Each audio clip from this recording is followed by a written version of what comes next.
Tenemos poco tiempo, así que vamos a hablar claro. Después de 14 años, ayudar a más de 160 empresas en 10 países diferentes y ayudar a empresas a generar más de 2.500 millones de pesos, hemos aprendido que las cosas cambian. Hemos aprendido que el mercado cambia, que las empresas cambian, pero hay ciertas cosas que se mantienen constante a través de todos estos años. Y estos son algunos errores que hemos encontrado que les pueden a ustedes ayudar a no pasar por esos errores que han pasado muchísimas empresas y ayudar a generar muchísimo dinero para tu negocio. Y al final de todo, creo que lo mejor que te puede pasar en la vida es echarte un pequeño video en el cual saques aprendizajes de más de 160 fundadores de empresas y todo esto resumido en menos de 30 minutos. A ver, el error que más veo a los fundadores o emprendedores cometer, desde mi punto de vista, es pensar que algo es demasiado fácil. ¿Y a qué me refiero con eso? Es toda la gente, todos nosotros siempre vamos a tratar de vender que es muy sencillo hacer millones de dólares en internet. Es muy fácil, solo con estos 3 sencillos clics vas a conseguir crecer la campaña de ROAS de 3 a ROAS de 55. Es puro bullshit, honestamente. No hay forma humana de que algo tan sencillo te genere un cambio tan abismal. Ahora, obviamente capacitarte, educarte y todo eso te va a ayudar muchísimo. Pero si todo fuera tan sencillo, ¿no crees que habría muchísimos más multimillonarios en el mundo y que no todos estarían teniendo que ver este video? Entonces, sí te hago cuestionarte nada más que el hecho de que toda la gente te está diciendo que algo es demasiado fácil o que en 3 meses sale o que en 6 meses sale, realmente no es el caso. Realmente lo están haciendo por tratar de motivarte y es un tema en el cual no hay que malinterpretar la motivación con la realidad, ¿no? Entonces, creo que ese es uno de los errores más garrafales que yo he visto a lo largo de mi carrera. Definitivamente lo que más me sorprende es que la gente siga tomando decisiones en base a sentimientos, feelings, intuiciones, temas astrológicos, más allá que meterse a los datos. Creo que tiene mucho que ver con que hay mucha gente que de repente no sabe cuáles son los datos que realmente tienes que ver. Y literal para eso hacemos este tipo de cosas, ¿no? O sea, el chiste es saber qué KPIs son los más importantes para la etapa en el negocio en el que estás, para el tipo de campaña que estás haciendo, etc. Entonces, realmente tratar de quitarle el sentimiento, tratar de quitarle el feeling y meterle la data es uno de los errores más densos que existen.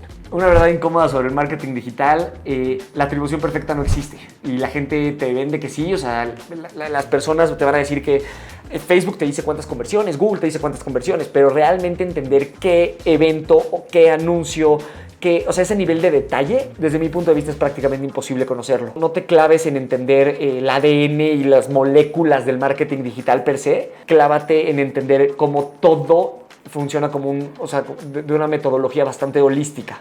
Yo creo que el mito que más sigue creyendo la gente es el hecho de que con tomar un cursito de Facebook Ads, un cursito de Google Ads, puedes hacer exactamente lo mismo que alguien que lo lleva haciendo por 15, 20 años o 10 años o 5 años. El nivel de experiencia, el nivel de forma en la que se analiza la información, la manera en la que se crean las audiencias, el conocimiento mismo de la plataforma, creo que eso es uno de los mitos más grandes que existe.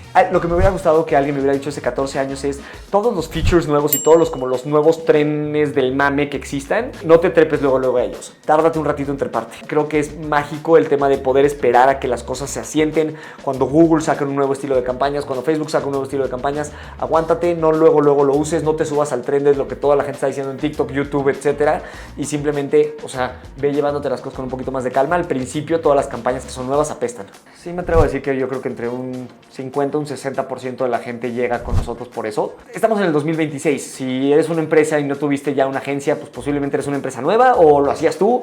Las probabilidades simplemente van en contra de ese número. Creo que hay que entender una cosa que es muy importante. El otro día me lo dijo un amigo y se me hace de lo más inteligente del mundo. Si una empresa ha estado con 5 agencias diferentes, si son agencias más o menos buenas y más o menos respetables o consultoras o lo que sea que estés contratando, tienes que revisar que realmente lo que no esté jodido es tu modelo de negocio, no tanto las agencias. O sea, porque está muy padre y es como cuando hablamos en temas de dates y eso. Si saliste con 5 chavas diferentes y ninguna de las 5 te gustó, pues chance tú eres el que no tienes claro exactamente qué es lo que tienes que hacer, ya sabes. Entonces, a nivel de negocio, el hecho de tener un buen modelo de negocio, una buena estrategia comercial, buenos precios, estar benchmarkeándote versus tu competencia, creo que es clave. Que la gente no tiene bien claros los márgenes. Los márgenes la gente lo mide de manera distinta. O sea, el hecho de saber cuál es tu COGS, que es el Cost of Goods Sold, entender qué gastos le estás metiendo a esa parte, cómo tomar el gasto de marketing, si es como inverso, o sea, si es gasto fijo, si es gasto variable, las guías, o sea, como que no saben bien cuánto realmente le van a ganar a la parte digital. O sea, como que en temas de las tiendas o en temas de hacer un deal boca a boca, lo tienen como muy claro cuánto te cuesta un vendedor, etcétera. Pero en temas digitales como que se les pierde un poco la forma de analizar esos números. La fuga de dinero que más común veo es el hecho de que la gente se concentra mucho en cómo están las campañas, en cómo está el arte de la campaña, en cómo están mis redes sociales y no se concentran en dónde la gente está llegando, ¿no? ¿A qué me refiero con eso? La página de internet. Una mala campaña igual te puede llegar a hacer vender, o sea, una mala programación de campaña igual te puede hacer vender si tu página es lo suficientemente buena. En cambio, si tu página es una mierda, no importa si la campaña te la hace el mismo Mark Zuckerberg, no va a vender. Si no tienes una claridad de qué cliente estás adquiriendo, cuánto te está costando el cliente, honestamente no tienes claridad de tu negocio. Entonces no tienes forma de mapear qué vas a hacer a lo largo de todo este tiempo y cómo va a crecer tu negocio. Hay clientes buenos y hay clientes malos. ¿A qué me refiero? Hay gente que le vas a vender y nunca te va a volver a comprar. Hay clientes a los que vas a cerrar a nivel de B2B. Es un cliente que te súper exige, que está encima, que nunca está contento, que jode la relación. Todo ese tipo de cosas las tienes que identificar para tratar de adquirir más de unos, menos de otros, y que al final de todo puedas seguir creciendo tu negocio y que sepas cuál es el lifetime value de cada cliente y de esa manera tener un mapa claro de cómo adquirir más de esos clientes. A ver, lo primero que revisamos en MHA Consulting cuando un cliente llega es... Lo más importante son los ratios de conversión. ¿Y a qué me refiero con esto? Toda la gente está familiarizado con el famoso conversion rate, ¿no? Que es de visitas y las compras, divides compras entre visitas y te dice este famoso porcentaje de cuánta gente que está entrando a tu página te está comprando, cuánta gente que está entrando a tu página te está dejando su registro. El mayor problema viene en que yo le llamo los dos panes de la hamburguesa, ¿no? Y es la parte de hasta arriba y la parte de hasta abajo. Y toda la parte del centro es la carnita. Y esa es la parte más interesante porque ¿cuánta gente está viendo un producto? ¿Cuánta gente está agregándolo al carrito? ¿Cuánta gente llega al checkout? ¿Cuánta gente se atora en el checkout? ¿Cuánta gente mete su dirección de envío? Y lo mismo en la parte de leads. ¿Cuánta gente llegó, dejó su registro, te contestó la llamada, agendó una cita contigo, mandaste la propuesta, etcétera? Y entender todos estos como tranches de información es el momento perfecto en el que te das cuenta dónde está la inestabilidad del negocio y dónde está el área de oportunidad como más densa que puedes encontrar como negocio, porque hay muchísimas veces que puede ser que la campaña no sea el problema, como lo que te decía hace ratito, y que la bronca sea en que te estás tardando más de 5 minutos en contestarle al lead, por ejemplo, o que la gente cuando ve el producto no encuentra el botón de agregar al carrito. Te sorprenderías cuánta gente le pasa eso. A ver, crisis es un estado mental, honestamente. O sea, creo que la gente debes de poder saber cómo manejar la emoción de vender mucho y salirte de esta zona de confort. Hay veces que tú solito estás tratando de frenar esa zona de confort y dices, no, pues es que si vendo más o esto tengo que contratar mucha más gente o tengo que crecer mi almacén o tengo que hacer todo eso. Definitivamente sí, te va a pasar, ¿no? Obviamente es lo que todos queremos. Creo que la forma en la que creces puede ser planificada y puedes agarrar esa información, planificar sobre cuáles son las limitantes que va a tener el negocio al momento de crecer. No te va a salir perfectamente el plan, pero si le pegas a 3 de 5, pues sigue siendo 3 que no habías pensado previamente, ¿no? Entonces, muchas veces pasa que ayudamos nosotros en MHA a empresas a pasar de 50 millones a 100 millones de pesos y lo que hacemos con ellos es, ok, ¿qué pasa a nivel de tu almacén, tu logística, la cantidad de vendedores que tienes que tener, la página de internet te va a aguantar, las comisiones bancarias, o sea, todos los espectros alrededor de todo tu negocio digital, tienes que ver en dónde están las áreas limitantes que te pueden hacer que no llegues a vender esos 100 millones. Porque puede ser que le metas la lana, puede ser que el cliente exista la demanda del producto o del servicio, pero tú solito lo acabes bloqueando porque no te preparaste lo suficiente. ¿Por qué vender no significa necesariamente crecer? Hay una mala percepción de la venta, ¿no? y del crecimiento. Hay veces que puedes crecer tu equipo, hay veces que puedes profesionalizar tus procesos y eso significa crecimiento. Hay veces que puedes mejorar tu producto, significa crecimiento. Toda la gente piensa en cómo le hago para vender más, vender más, vender más. Hay muchas veces es mucho mejor vender más eficiente que vender más. Me recuerda una historia de un cliente que me dijo, es que yo ya no quiero vender más de 1,700 millones de pesos, una cantidad abismal, ¿no? Y le dije, dijo, porque en el minuto en el que yo venda 1 millón más, mi sistema completo va a colapsar y prefiero vender bien entregado, prefiero mantener bien las cosas que estar vendiendo y meterme en una crisis. Depende qué es lo que quieras. Si estás tratando de ganar mercado, pues sí tienes que vender más, tienes que ver la satisfacción del cliente, etcétera, pero muchas veces, nosotros, por ejemplo, nos clavamos mucho en temas de la rentabilidad del negocio, ¿no? Y que crezcas tú como negocio y que lo puedas rentabilizar y que puedas profesionalizar todo lo que tienes. A ver, si el cliente te compra una sola vez y nunca vuelve, hay de dos sopas. La primera es le diste una mala experiencia, vendiste un producto de cierta manera y cuando lo recibió no era el adecuado. Siempre tengo una frase que es: vender es muy fácil, entregar es lo difícil. Entonces es muy importante que te dediques a entregar, que te dediques realmente a satisfacer la necesidad que estás prometiéndole al cliente que le vas a satisfacer con el producto o servicio que estás vendiendo. Sorpresivamente mucha gente no cumple con eso. Entonces ahí es en donde realmente, si te enfocas, el cliente va a regresar. Si agarras y vendes y lo único que te interesa es vender, es mucho más costoso y mucho más cansado todo el tiempo estar buscando a qué nuevas personas estarles apareciendo. ¿Qué señales te indican que un negocio no está creciendo aunque venda? Si cada vez que vendes algo le pierdes lana, creo que si cada vez que vendes algo es en la misma complejidad venderlo, no estás funcionando, no estás creciendo como negocio. O sea, si yo cada vez que agrego un nuevo cliente a MHA, se colapsa el mundo y tengo que frenar a todos y hacer una junta, no, o sea, tiene que ser un proceso lo suficientemente limpio y tiene que ser algo suficientemente escalable para que el negocio realmente pueda crecer. El 95% de las veces es más un tema de procesos que un tema de venta o de rentabilidad. Creo que escuchar, creo que esto, creo que el otro, creo que esta campaña funciona, creo que no nos esté yendo bien. O sea, es increíble la cantidad de veces que la gente cree que algo no está funcionando. Es buenísimo porque es intuición. O sea, es muy buena la intuición porque te hace generar curiosidad. El gran error es que la gente confunde la intuición con data y confunde la intuición con un fact. La intuición te sirve para generar la curiosidad y está perfecta y puedes agarrar y decir: oye, yo creo que no nos esté yendo bien. Perfecto, pero métete a los datos y entiende si te está yendo bien o no te está yendo bien con la campaña. La gente se equivoca y de repente piensa en lo cual es: oye, creo que nos está yendo mal con esta campaña, y evalúan a esa campaña con métricas completamente diferentes, ¿no? Y hemos hablado muchas veces de cómo las campañas de awareness no las puedes evaluar por el tema de ventas y viceversa.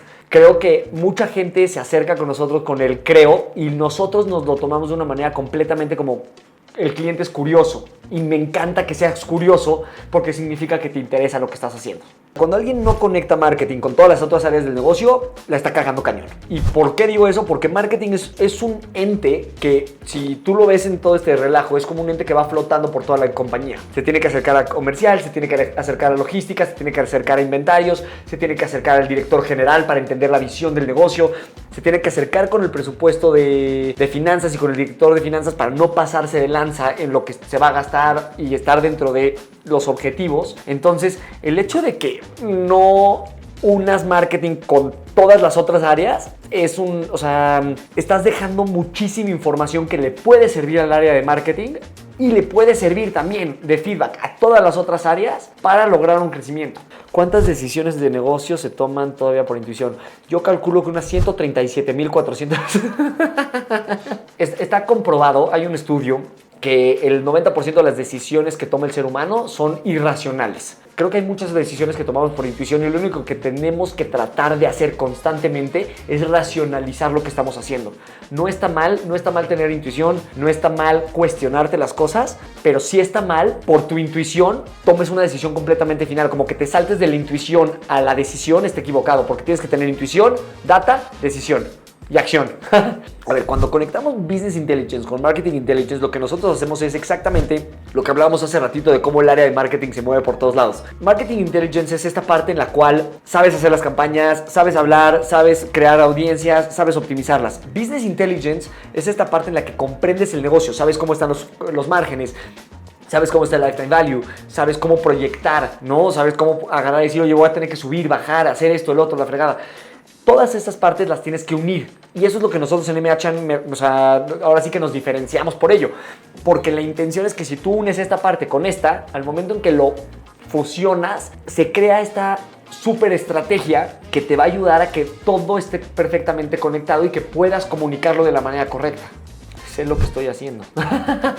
Creo que la primera pregunta, y por sonar súper fundamentalista, es: ¿mi cliente dónde está? ¿No? O sea, mi cliente está en el radio, mi cliente está en la tele, mi cliente está en Facebook, está en Instagram, etc. Sí hay perfiles dependiendo del tipo de plataforma que uses. Hay varios temas a nivel de digital para poderlos como que perfilar de mejor manera. Yo creo que la segunda pregunta, por tratar de dar un bonus ahí, sería: ¿mi producto o servicio la gente ya lo quiere o se los tengo que enseñar y es algo en lo cual los tengo que capacitar para entender qué es lo que estoy vendiendo?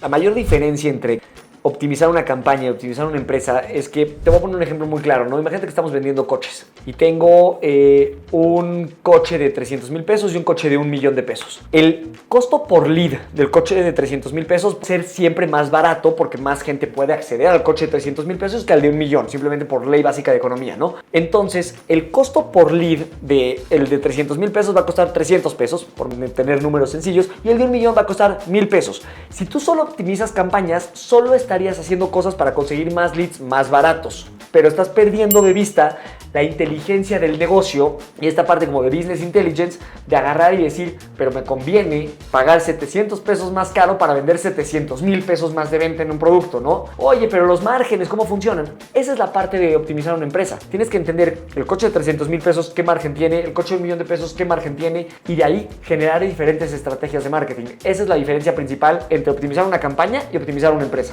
Yo creo que una de las métricas que más puede llegar a engañar a una empresa es el CPA, el costo por adquisición de cliente. Y acá puede ser que muchos de ustedes me vayan a querer linchar. El mayor problema está en que puede ser muy barato adquirir clientes muy malos. Entonces, si tú tienes un CPA bajo, no necesariamente es un CPA bueno.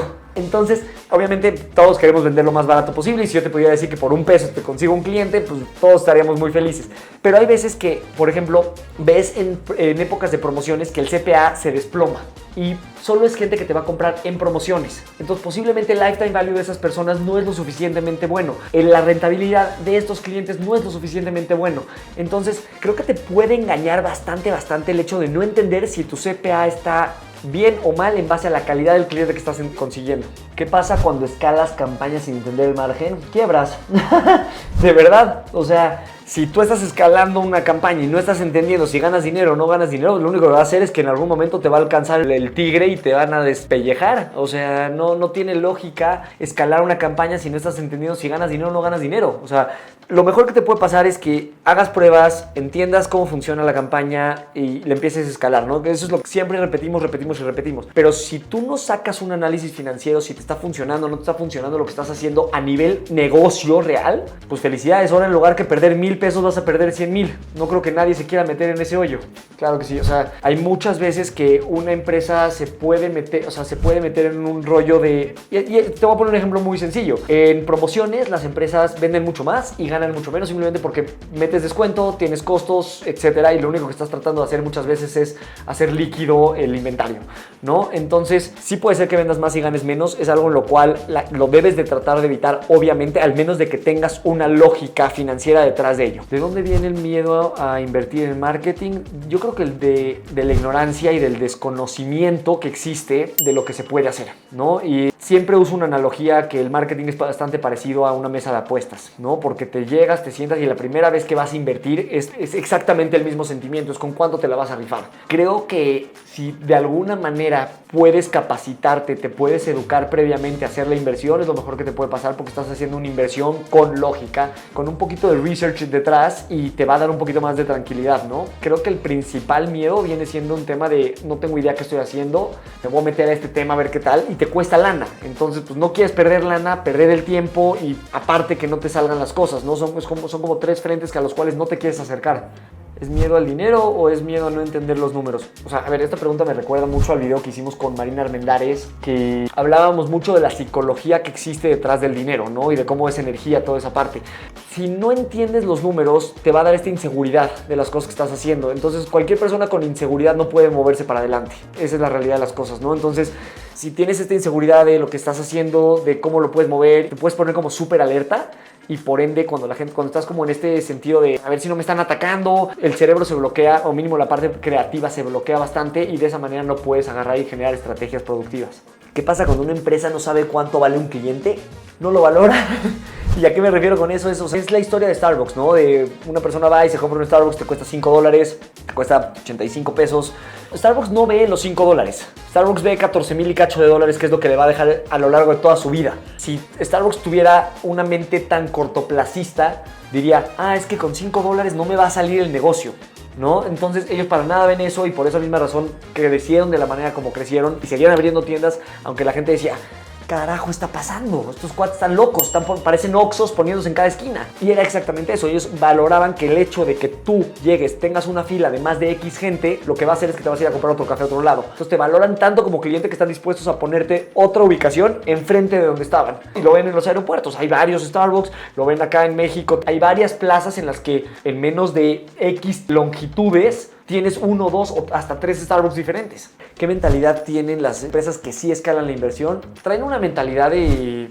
va a sonar un poco como redundante, ¿no? Pero es una mentalidad como de crecimiento. ¿Y a qué me refiero con eso? Es, no te conformas. No me voy a conformar con estar metiéndole 500,000 pesos mensuales, estar vendiendo 5 millones, ahora quiero 10, quiero esto. Es completamente una ambición constante de mejorar los resultados, de seguir creciendo. Entonces creo que si traes esa mentalidad en la cual no te conformas, que entiendes los números, que te está funcionando la campaña y traes todo este como segundo nivel de pensamiento que venimos platicando, que viene siendo esta parte de lo que estoy haciendo tiene otro impacto más aparte de lo que estoy haciendo en este momento. Si tú entiendes esa parte, si ejecutas como toda esta partecita, tu empresa va a seguir creciendo y tu mentalidad por ende también va a seguir creciendo, porque entiendes que lo que muevo ahorita no necesariamente, regresando al Starbucks, no por vender estos $5 solo son $5. O sea, de ahí se abren un mar de posibilidades, ¿no? Entonces esa es la parte que creo que cualquier emprendedor, empresario que tenga, la probabilidad de que escalen sus campañas de marketing es bastante alta. ¿Qué pasa cuando una empresa quiere escalar sin procesos claros? Caos, completo caos. Hay empresas que quiebran por crecer y lo hemos dicho, y odio ser amarillista, pero si tú empiezas a crecer y no tienes un buen proceso, lo que va a pasar es que vas a perder los clientes actuales y los clientes venideros. Entonces, los procesos son cosas en las cuales nosotros nos enfocamos en que los tengas muy bien pulidos, y es por eso, es exactamente eso. Es porque si tú tienes un muy buen fundamento, sobre ese puedes crear el edificio que quieras. He visto empresas crecer rápido y desordenarse, he visto empresas crecer lento y desordenarse, he visto crecer empresas rapidísimo y desordenarse. Una de las cosas que hay que entender es que el caos y el desorden no necesariamente es algo malo, porque otra vez te estás saliendo de la zona de confort, estás reventando ciertas barreras de tu negocio y ciertas curvas de tu negocio, que es muy importante entender eso. Hay una parte de un libro de Bernard Harnish que lo que dice es que hay como unos valles en todas las empresas que se llama The Valley of Death, ¿no? Que es este momento en el cual estás creciendo y hay una parte en la que pierdes rentabilidad, pierdes todo, porque tienes que crecer tu equipo, tienes que mejorar tus procesos, tienes que hacer todo eso. Vas a perder rentabilidad, vas a seguir vendiendo, pero vas a perder la rentabilidad. Y en ese momento se le dice The Valley of Death porque hay dos caminos. O sea, o te vas para abajo porque no supiste seguir creciendo con esos procesos, o te vas para arriba porque la mega reventaste y estructuraste las cosas de manera correcta, ¿no? Entonces, depende mucho de cómo estructures y de cómo vayas planeando, pero todos vamos a tener ese momento, ¿no? O sea, es algo que no quiero vender como, todo lo puedes prever, al menos de que seas Doctor Strange, que puedas ver el futuro. Pues está bastante complicado que puedas prever todos los universos en los cuales vas a tener algún desmadre en la empresa. ¿Qué errores se amplifican cuando una empresa crece? A ver, en MHA identificamos cierto tipo de errores. Obviamente viene el tema de cuando tienes falta de números o falta de sistemas, si empiezas a crecer se te va a reventar la operación. Entonces es muy obvio, si tienes un mal sistema de inventarios, por ejemplo, es muy obvio que empieces a tener pedidos que no puedes entregar, demoras, clientes molestos. Si de repente no tienes un buen sistema de atención al cliente, vas a atender peor a los clientes. Entonces los sistemas de atención al cliente, los sistemas de inventario, o sea, como que son los sistemas como fundamentales. Si te das cuenta, es muy raro que algo como de marketing se te pueda descontrolar, honestamente, pero también pasa el momento en el cual si estás creando demasiadas estrategias de marketing al mismo tiempo y no tienes el equipo suficiente o el sistema suficiente para entregar todo lo que estás queriendo hacer, lo único que pasa es que vas a generar muchísima frustración dentro del equipo. ¿Qué pasa cuando no creces tu equipo en base a lo que estás creciendo tus ventas? No tiene que ser lineal ese crecimiento, claro. O sea, no es de que si tengo 20 millones de pesos en ventas y tengo 20 personas, para llegar a 40 necesito otras 20 personas más. No funciona así. Muchas veces necesitas más gente para vender menos de lo que te estás duplicando, ¿no? O sea, imagínate que paso de 20 personas a 40 personas. No significa que por eso voy a vender el doble, ¿no? Obviamente hay gente que me va a escribir acá, no, con ella ya puedes hacer. Posiblemente sí, hay muchas cosas que sí. Yo sigo valorando mucho a las personas todavía. Creo que hay un error garrafal, que es entender que con la gente que hiciste 20 millones no es la misma gente con la que vas a hacer 200 millones. Y es muy triste eso, ¿no? Y es la razón por la que a muchas personas y muchas empresas en general antes corrían a muchos founders. En un libro se le llama un CEO que está como para la parte de caos y un CEO para la parte como estable. Y el mejor ejemplo del mundo es Steve Jobs y Tim Cook, ¿no? Que Steve Jobs obviamente todos saben quién es. Tim Cook es el actual CEO de Apple. Steve Jobs era un güey que era un desmadre. ¿no? Y manejaba 25 proyectos diferentes, la cagó en 25 ámbitos distintos, pero era un genio porque era esta persona como ultra creativa. Pero a nivel de rentabilidad, Apple no era la mejor. Si se saben la historia, leyeron los libros o vieron las películas, estuvo al borde de la quiebra un par de veces. En cambio, cuando entra Tim Cook, que obviamente entra por razones medio densas, entra Tim Cook y le mete un orden bestial, ¿no? Y es un tema que se le llama como CEO de guerra y CEO de época de paz. Obviamente en la guerra pues, hay mucho tema, hay mucha bronca y obviamente hay mucha creación de avances tecnológicos, de mucha creatividad. Pero en la paz es cuando realmente la gente está más tranquila, mejoras tus márgenes, estructuras mejor la operación. Y el mejor ejemplo de todos es cuando Steve Jobs sacaba el iPhone, se tardaba un mes y medio en llegar a las tiendas, Tim Cook lo entrega en menos de 7 días. Entonces ese cambio, imagínense cuánto impacto generó en temas de la rentabilidad del negocio. Y obviamente vean la acción de Apple en los últimos 20 años y se van a dar cuenta. ¿Cómo nosotros evaluamos si tu equipo está conformado por las personas adecuadas? Hay gente que es un medio chistoso, piensan que somos como los psicólogos de las empresas y en parte sí somos, porque para nosotros es muy importante la gente que está, porque es la gente que va a acabar ejecutando toda la estrategia que planteamos. Entonces, si alguien no está alineado a lo que quiere la empresa, al director general, cómo lo quieren desarrollar, o simplemente no tiene las habilidades, es muy importante que lo señalemos para que se le generen esas habilidades, ¿no? O sea, es muy importante que ayudemos a crecer al equipo. Ahora, muchas veces hay áreas por completo que no están desarrolladas dentro de la empresa y esa es una parte en la que tenemos nosotros que ayudarlos a elaborar y decir, oye, te hace falta esta área o te hace falta estas personas que tengan este tipo de mentalidad para poder atacar el objetivo que tienes, que es pasar de vender 50 a 100 millones de pesos mensuales a 500 o simplemente dependiendo la empresa en la que estés, ¿no? ¿Por qué dices que MH Consulting no es una agencia tradicional? Principalmente es porque nosotros nos metemos en las cosas que no se meten las agencias. Ejemplo, toda la parte de Business Intelligence, toda la parte de mejorar los procesos, toda la parte del entendimiento del Lifetime Value, del CAC, de los diferentes tipos de clientes, entendimiento de márgenes. Esa es la principal cosa que nos diferencia de una agencia tradicional. ¿Qué diferencia hay entre marketing y decisiones de negocio? A ver, muy importante. Marketing es la propuesta de valor del negocio, la visión del negocio, transmitirla de diferentes maneras y en diferentes plataformas hacia un consumidor. Tomar decisiones en un negocio tiene todo que ver con los datos que tienes y qué decisiones puedes tomar a través de ellos. Creo que la parte clave es, no se vale tener los datos y no hacer nada con ellos. Entonces creo que es muy importante, que sepas el marketing, para qué sirve, cómo sirve y qué hace, que marketing es bastante diferente a publicidad, o sea, es parte una de la otra. Y del otro lado, o sea, tomar una decisión de negocio tiene mucho más que ver con qué voy a hacer con la información que tengo. ¿Por qué unir Business Intelligence y Marketing Intelligence cambia todo? Porque tienes un pensamiento holístico. Repito, no puedes tratar al marketing como una entidad diferente de la empresa. El marketing está conectado a todo el cuerpo de la empresa. Es este sistema nervioso, si lo quieres ver de alguna manera, en el cual, gracias a este sistema de marketing, todas tus áreas deben de mejorar. Deben mejorar tus márgenes, deben mejorar tu presencia, deben mejorar tu rentabilidad, debe de mejorar todo gracias al marketing, ¿no? O debe de poder funcionar todo con marketing también. Esa es la diferencia entre Business Intelligence y Marketing Intelligence y por qué cuando los unes, toda tu perspectiva va a cambiar. Gestionar 250 millones de pesos al año, ¿qué impacto han tenido? Me han tirado el pelo. Y por el otro lado, te genera un nivel de visualización de diferentes empresas en diferentes momentos, en diferentes situaciones, que te ayuda a generar como esta inteligencia en la cual no importa qué tipo de empresa tengas, como que de repente tienes como ciertas armas o ciertas herramientas, más bien dicho, que puedes utilizar. Al momento en que gestionas tanta lana, nos ayuda a nosotros a probar diferentes tipos de estrategia en diferentes tipos de mercados, porque al final de todo asesoramos a más de 25 industrias distintas y podemos agarrar una estrategia de esta industria y pasarla a otra industria por completo y ver qué tal funciona. Entonces, al momento de tener tanto exposure, tanta data, nos da mucha información a nosotros para saber qué está funcionando y qué no está funcionando a nivel como un poco más macro del marketing. Sistemas. Tengan sistemas y tengan procesos. Es mucho más importante tener un muy buen sistema, tener un muy buen fundamento, tener bien clara toda la parte de abajo para que de ahí crezcas. Entender sus cuellos de botella.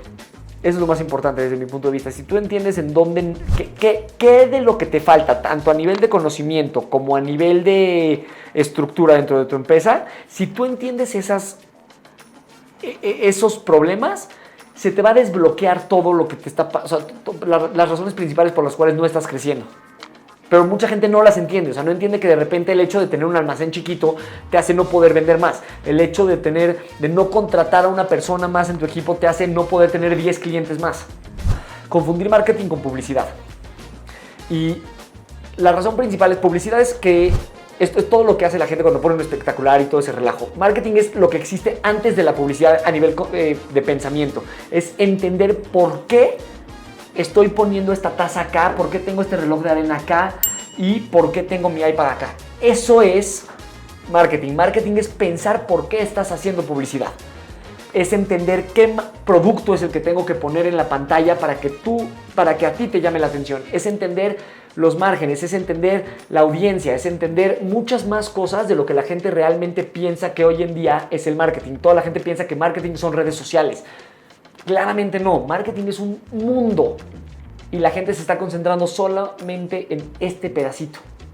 ¿Realmente quieres profesionalizar tu negocio digital? Somos una de las mejores opciones que existen porque nos clavamos en todas estas partes que nadie más se quiere clavar, ¿no? Y creo que agarrar y poder tener un approach con una visión tan holística, tan abierta, con tanta experiencia en tantas diferentes industrias, nos ayuda a no quedarnos como que sesgados y típico de que el cuate que solo vende tazas solo te va a poder asesorar sobre tazas. Al momento de tener más de 25 industrias, dentro de las industrias tener diferentes tipos de clientes, nos ayuda a poder genuinamente tener una visión como más periférica que otro tipo de empresas. Pues bueno, al parecer nos sobró un poquito de tiempo esta vez. ¿Tienes alguna otra pregunta que te gustaría que resolvamos? Déjala en los comentarios. Estuvo verguísima eso. Lo hiciste muy bonito, güey.